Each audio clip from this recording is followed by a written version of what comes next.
Hello, I'm Klaus Preuschhof, product manager from ComLine here in the NAB 2007. We are on the AJA booth, and next to me is Bryce, the director of product marketing of AJA. Bryce, what is new on the show here at AJA? Hi Klaus, good to see you. So there's a range of great solutions and items that we have here at the show for you. Basically, we're hitting a few big topics. There's broadcast IP solutions, there's high dynamic range solutions, there's multi-channel HD recording solutions, 12G if you're needing to work with 12G SDI, and across the desktop software, expanded support for HDR workflows, for instance, 12-bit with Konas and IOs, with your editing systems and color correction systems. So for me, HDR seems to be the buzzword of this show. You know, after we have implemented 4K, bringing the better color quality seems to be really something that's interesting to everyone. So what is here to see on the show on that? So we've got a few things that we're showing on the stand. The first is a fantastic collaboration that has come about with a company known as Colorfront. Colorfront is a group of leading color scientists that in fact are Oscar winners, and their software you may be familiar with, items like onset dailies or transcoder software.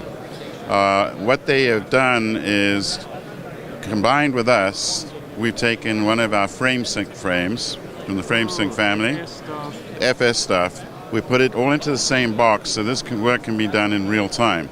So we're talking HDR to SDR transformations, SDR to HDR transformations, and HDR to other HDR transformations. And this is kind of essential, because if you start right at the beginning with the camera sources, we're going to be able to bring in that wide dynamic range and put it into an HDR format that can move through the rest of the production pipe. So that means even I could do HDR. Sounds good to me. So when we will see the product? This is a tech preview. The reason we're calling it a tech preview is we actually want to bring this to market very fast. The work that needs to be done, we didn't want to bother with doing sort of demo software here at the show, although we are showing what it's capable of. We're aiming to bring it to market late summer, early fall. We're not talking about pricing right now, and we're getting the feedback that we are desired by bringing it to the show and hearing how people are going to utilize it. We already know the markets for it based upon demands that have come to us previously. Right. I know that AJA is one of the pioneers in bringing the video to the network. So there's a lot of solutions here, I heard. Just can you give us the top things that is new here with AJA?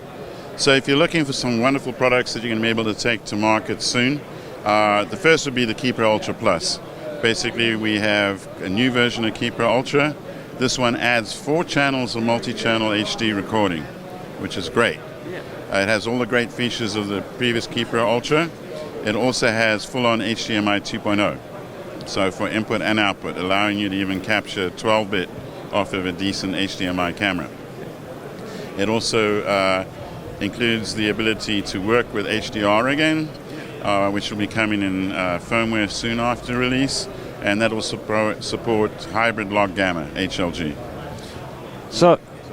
So I think a lot of people have asked for this. You know, they saw this wonderful machine and said, why can't I get 4 different bits here on the screen and make my rock concert or my sports event a piece of cake to edit afterwards? So thank you for bringing that.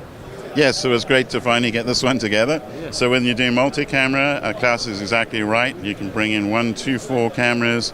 Obviously, they'll be the same raster size and the same frame rates.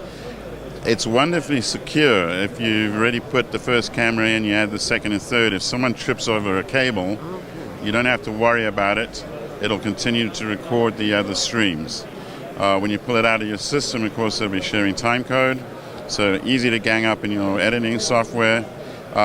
We also have something called Key Protect with most of our KeyPro devices.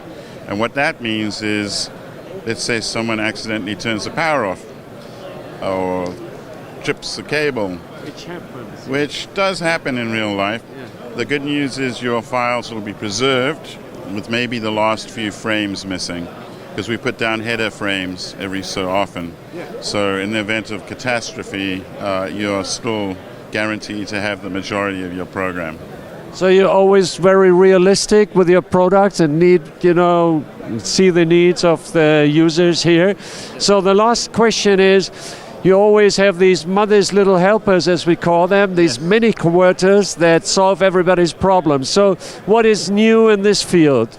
Well, we've got a 12G DA. So if you're working with 12G SDI, you're going to be able to distribute that throughout your system.